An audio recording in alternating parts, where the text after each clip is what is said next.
Welcome to citizens pulse. నేను మీ రాజేష్.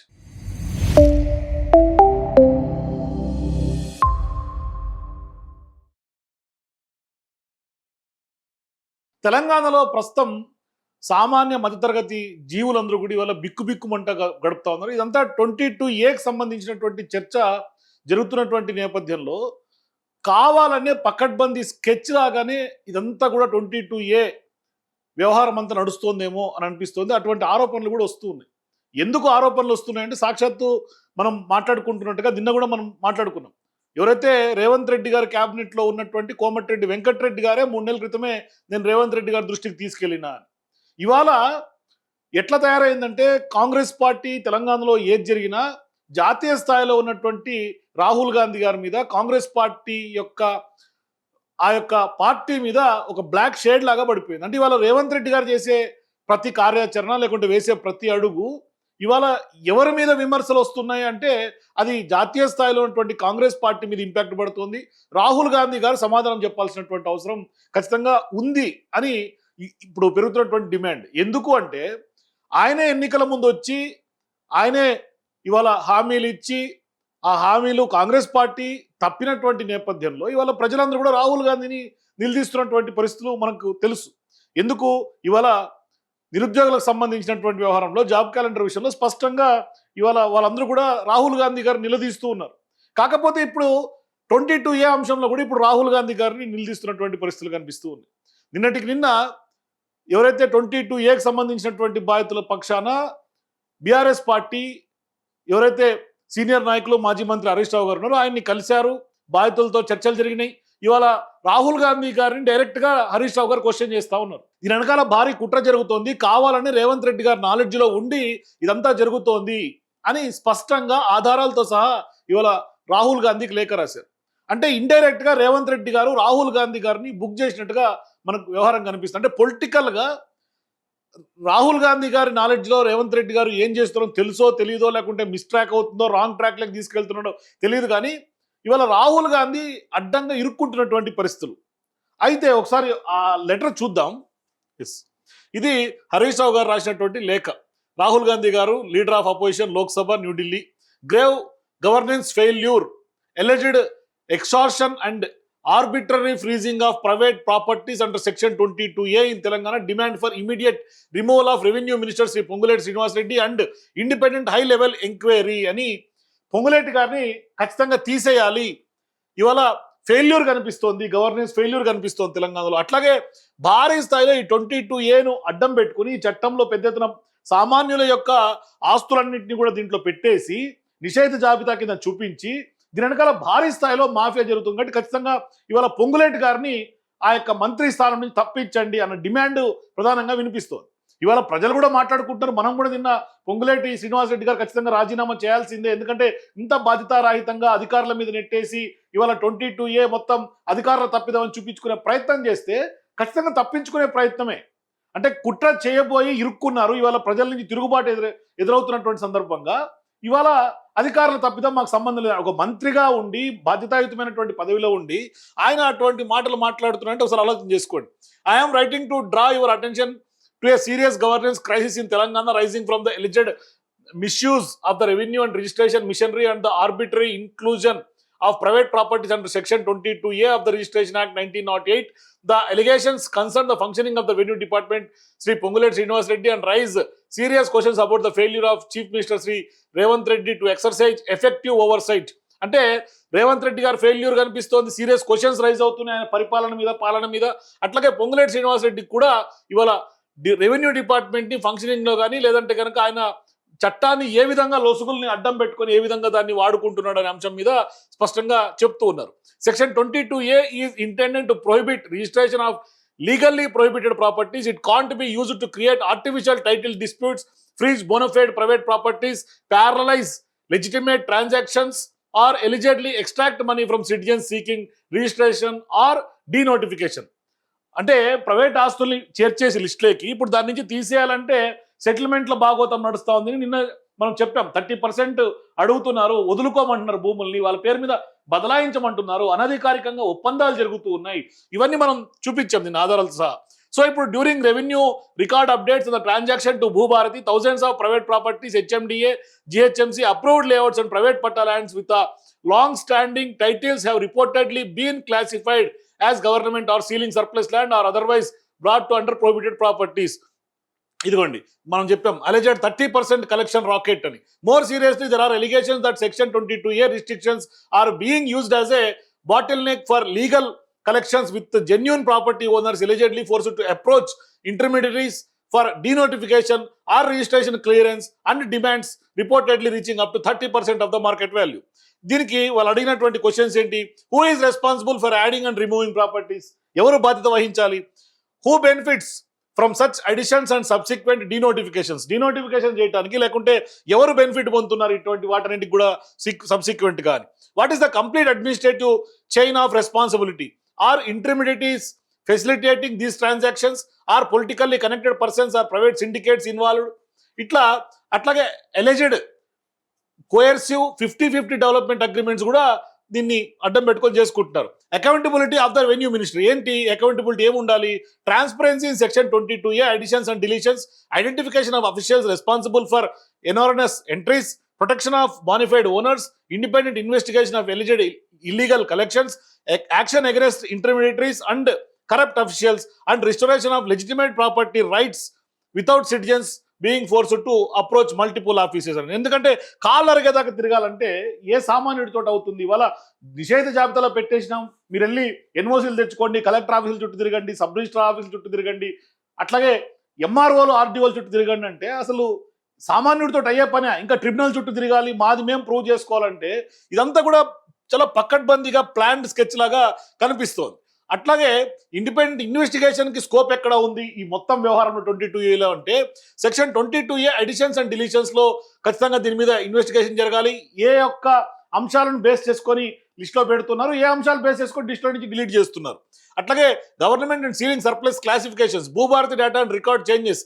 ఎందుకంటే ఇప్పుడు అనధికారికంగా రికార్డులు చేయాలి, చేంజ్ ఆఫ్ రికార్డ్స్ సంబంధించినటువంటి అప్లికేషన్లు పోతా ఉన్నాయి. కాబట్టి మొత్తం ఒరిజినల్ కూడా పోయే అవకాశం ఉంది. నిజంగా ప్రభుత్వ భూముల్ని కూడా ఈ ముసుగులో నెట్టేస్తారు. గంపగుత్తగా గందరగోళం క్రియేట్ చేసి ఆ గందరగోళంలో అసలైనటువంటి ప్రాపర్టీలు కూడా బదలాయింపు జరిగే అవకాశాలు ఉంటాయి. ULC related properties, HMDA, GHMC, DTCP approved layouts, registration, deregistration, officials and intermediates involved in clearances, alleged illegal collections, property transfers following section 22A disputes and joint development agreements. Congress leadership must act అని చెప్తా ఉన్నారు. I urge you to intervene personally and ensure. మీరు ఖచ్చితంగా స్పష్టంగా మీరు డైరెక్ట్గా involve అవ్వండి, or otherwise చాలా సీరియస్ కన్సర్న్ అంటూ కూడా మొత్తం పూర్తి స్థాయిలో Rahul ji section 22A is a statutory safeguard, not a tool for extortion. అంటే డబ్బులు వసూలు చేసుకోవడానికి లేకుంటే బ్లాక్మెయిల్ చేయడానికి ఇది ఒక టూల్ కాదు. Bhubharati a Congress government electoral promise is intended to provide certainty in land records, not manufacture uncertainty in settled titles. అంటే భూభారతి కింద మీరు హామీ ఇచ్చింది ఏంటి? ఎలక్షన్ల ముందు వివాదాస్పదంగా లేకుండా పూర్తిగా మేము సంరక్షణ చేస్తాము, అట్లాగే సర్టెన్ అంటే అన్సర్టెనిటీ కాకుండా సర్టెనిటీ క్రియేట్ చేస్తాము ల్యాండ్ ఇష్యూస్లో, ల్యాండ్ రికార్డ్స్లో. కానీ ఇప్పుడేమైంది? లేని సమస్యలు కొని తెచ్చుకున్నట్టుగా అయింది. అట్లాగే ఇక్కడ ఏమంటారు? మిస్టర్ పొంగులేటి శ్రీనివాస్ రెడ్డి గారిని immediate removal of revenue minister and ensure and independent judicial and anti corruption investigation without further delay. Chief minister Revanth Reddy must be also be called upon to explain his failure to take decisive action. If the allegations are false, an independent inquiry will clear the government. If they are true, these responsible must be held accountable అని హరీష్ రావు గారు స్పష్టంగా BRS LP లీడర్గా ఉండి రాహుల్ గాంధీ గారు demand చేస్తా ఉన్నారు. ఇవన్నీ కూడా ఇంకో మంత్రి మాట్లాడండి, కోమటిరెడ్డి వెంకటరెడ్డి. ఆయన ఏమంటాడు? నిన్న నేను 4 నెలల కిందనే చెప్పిన రేవంత్ రెడ్డికి, మా యాదాద్రి జిల్లాలో దాదాపు 40,000 ఎకరాలు 22A పెట్టిండ్రు అని చెప్పి నేను 4 నెలల కిందనే రేవంత్ రెడ్డికి చెప్పిన అంటాడు. మరి నాకు అర్థం కాని ఏంటంటే ఇది ముఖ్యమంత్రికి తెలియకుండా జరగలే కదా. స్వయంగా కోమటిరెడ్డి వెంకటరెడ్డి ఒక మంత్రి గారే చెప్తుండు, 4 నెలల కిందనే నేను రేవంత్ రెడ్డికి చెప్పిన మా యాదాద్రి జిల్లాలో 40,000 ఎకరాలు ప్రాహిబిషన్లో పెట్టిండ్రు, 22A పెట్టిండ్రు అన్నాడు. మరి నిద్రపోతుండా రేవంత్ రెడ్డి? నీ కేబినెట్ కొలీగే చెప్పిండు నీకు ఈ భూమి నిషేధిత జాబితాలో 40,000 ఎకరాలు పెట్టిండ్రు. వెంటనే అదే రోజు ముఖ్యమంత్రి స్పందించుంటే, అదే రోజు రేవంత్ రెడ్డి విచారణకు ఆదేశించుంటే ఇదంతా జరుగునయ్యాల. ఇన్ని లక్షల మంది ఇలా ఆగమైదురా అంటే దీన్ని బట్టి మనకి ఏమర్థమవుతుంది? రేవంత్ రెడ్డి పొంగిలేటి గారు ఇద్దరు కూడబలుకొనే ఇది చేసిండ్రు అని ఇలా స్పష్టంగా మనకు అర్థమవుతుంది. ఇది క్రిస్టల్ క్లియర్. రేవంత్ రెడ్డి గారు పొంగులేటి గారు కలిసి చేసిండ్రు అనటానికి ఇవాళ మహేష్ కుమార్ గౌడ్ గారు కూడా ఇదే 22A సంబంధించి ఈ లేఖ మీద అడిగారు జర్నలిస్టులు. మీరు 22A సంబంధించి మీరు ఏం సమాధానం చెప్తారు? హరీష్ రావు గారు రాహుల్ గాంధీ గారికి లేఖ రాసిండ్రు అంటే ఆయన చెప్పినటువంటి సమాధానం వినండి.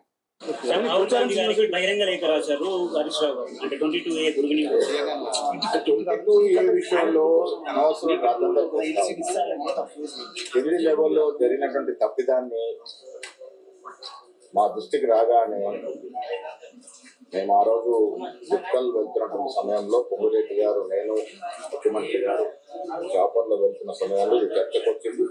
సీఎం గారు అక్కడే పొంగులేటి గారు చెప్పడం జరిగింది. ఇది మొత్తం సమీలంగా పరిశీలించి ఎక్కడి లోపం జరిగింది తెలుసుకొని తగు చర్యలు తీసుకోవాల్సిందిగా సీఎం గారు చెప్పడం జరిగింది. ఇది ప్రజాప్రభుత్వం. గతంలో మాదిరిగా విచ్చలు విడిగా భూదందా కానీ మిగతా వాళ్ళ భూములు అన్యాక్రాంతం కానీ అవ్వటానికి అవకాశం లేదు. చిన్న తప్పిదం జరిగింది, సాక్షాత్ రెవెన్యూ మంత్రి గారే ఇది లోపం జరిగింది ఒప్పుకోవడం, ఇవన్నీ చూసాం. దాన్ని సరి చేశారు కూడా. ఇప్పటికైనా చెప్తా ఉన్నా, మా ప్రభుత్వంలో ఏ సామాన్యుడికి అన్యాయం జరిగినా గాంధీ భవన్ తలుపులు కట్టవచ్చు. ఇప్పుడు మహేష్ కుమార్ గౌడ్ గారు ఏమంటా ఉన్నారు? తప్పు జరిగిందని సాక్షాత్ రెవెన్యూ మంత్రి ఒప్పుకున్నారు అన్నాడు. మరి రెవెన్యూ మంత్రి ఒప్పుకుంటే తప్పించాలి కదా.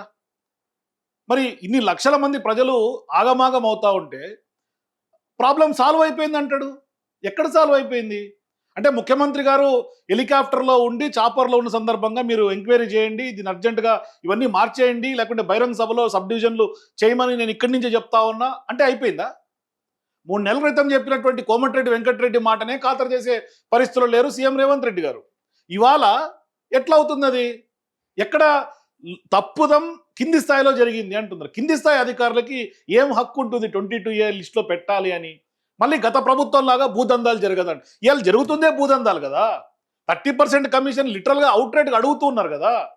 ఇవాళ చేంజ్ ఆఫ్ ల్యాండ్ రికార్డ్స్ కోసం ఇదంతా పకడ్బందీ స్కెచ్ లాగా కనిపిస్తోంది అని బహిరంగంగా బాధితులు వచ్చి మాట్లాడుతున్నారు కదా. మరి ఇంకెక్కడ ఆధారాలు కావాలి? ఇంకేమంటాడు? మీరు గాంధీ భవన్ తలుపు తట్టాలట. ఇవాళ మీరు కాల్ సెంటర్ పెడితే దిక్కు లేదు, ఆ కాల్ సెంటర్ పనిచేసే పరిస్థితి లేదు. మరి మీరు అధికారికంగా మంత్రి చెప్పినటువంటి కాల్ సెంటరే పనిచేయకపోతే ఇక మీరు గాంధీ భవన్ తలుపులు మొత్తం బోర్లా తెరిచి పెట్టుకున్నా 24 గంటలు ఎవడు పోడు. ఎందుకంటే ఆడికి పోయిన వాళ్ళకి ఏమీ న్యాయం జరుగుతలే. ఉన్న కాంగ్రెస్ పార్టీ నాయకులే కొట్టుకుంటున్నాడు. కాంగ్రెస్ పార్టీ నాయకులే మీలో మీరే కొట్టుకుంటున్నారు. ఇక ప్రజలకు న్యాయం ఎక్కడ జరుగుతుంది? ఇలా కొండా సుష్మిత విషయం తీసుకున్నా, చిన్నారెడ్డి గారి విషయం తీసుకున్నా, ఇంకా ఎంతమంది పేర్లు చెప్పాలి? అనిరుద్ధ్ రెడ్డి విషయం తీసుకున్నా, కోమటిరెడ్డి రాజగోపాల్ రెడ్డి గారు తీసుకున్నా, ఇవాళ పోని మీరు ప్రతి వారానికి ఒక రోజు మంత్రుల్ని కేటాయించారు కదా గాంధీ భవన్లో. మొన్న శ్రీధర్ బాబు పోయింది కదా. అసలు మీ దగ్గర ఏమన్నా ఒక డేటా ఉందా? ఎంతమంది వచ్చి మీరు సమస్యలు చెప్తుర్రు? ఎంతమంది గాంధీ భవన్లో సమస్యలు పరిష్కారం అయినాయి? మంత్రులు ఎంతమంది ఎన్ని సందర్భాల్లో వస్తుర్రు? ఎన్ని డుమ్మాలు ఉన్నాయి? అసలు మీ దగ్గర ఏమన్నా డేటా రికార్డ్ కలెక్షన్ ఏమన్నా ఉందా? అటువంటి మెకానిజం ఏమైనా మెయింటైన్ చేస్తున్నారా? ఏది లే, గుడ్డేది చేనులో దున్నట్టు దున్నాలే, అందుని కాడికి వేసుకోవాలి. ఇది కథ నడుస్తూ ఉంది మొత్తం అంతా. ఇక మళ్ళీ గత ప్రభుత్వం మీద నెట్టుతురు. గత ప్రభుత్వంలో భూదందాలు విచ్చలు విడుదల జరిగినాయట. మరి ఇప్పుడు జరుగుతుంది దాని గురించి ఏంటి పరిస్థితి? దీనికి ఆన్సర్ ఉండదు. 3 నెలల క్రితం చెప్పిన దానికి దిక్కు ఉండదు. ఇప్పుడు ముఖ్యమంత్రి గారు చెప్పంగానే అయిపోయినట్టుగా ఈయన ప్రకటన చేస్తా ఉన్నాడు. ఇవాళ రాహుల్ గాంధీ గారు దీని మీద మాట్లాడాల్సినటువంటి అవసరం ఉంది. రాహుల్ గాంధీ గారు బీజేపీ పాలిత డబుల్ ఇంజిన్ సర్కారులో ప్రాబ్లం ఉంటే మాత్రం మాట్లాడతారు. ఇవాళ ఈ పాటికి వచ్చి వాలిపోతుండే ఆయన. ఇన్ని లక్షల మంది ఇంత బాధితులు ఉన్నారు అంటే ఈ పాటికి వచ్చి వాలిపోతుండే పారాచూట్ వేసుకొని. మరి ఏడవైండు రాహుల్ గాంధీ? ఎందుకు మాట్లాడతలేడు? తెలంగాణ ఏమన్నా భారతదేశంలో కాకుండా ఇతర దేశాల్లో ఉందా? మరి ఆయన కూడా ప్రతిపక్ష నాయకుడే కదా భారతదేశంలో. పార్లమెంట్లో ప్రతిపక్ష హోదా ఆయనకు ఉంది కదా. మరి ఎందుకు వస్తలేడు? ఎందుకు మాట్లాడతలేడు? అంటే తెలంగాణ ప్రజల సమస్యలు ఆయనకు పట్టవా? ఖచ్చితంగా ఈ మొత్తం వ్యవహారం మీద ఖచ్చితంగా పూర్తి స్థాయిలో ఇన్వెస్టిగేషన్ జరగాల్సినటువంటి అవసరం ఉంది. దీని వెనకాల ఏం భాగవతం, ఏం కుట్ర జరిగిందో కూడా బట్టబయలు కావాల్సినటువంటి అవసరం కూడా ఉంది. కాబట్టి 22A పట్ల మీరేమనుకుంటున్నారో మీ అభిప్రాయాలు కూడా కింద కామెంట్స్ చెప్పండి. For more videos please watch citizens pulse.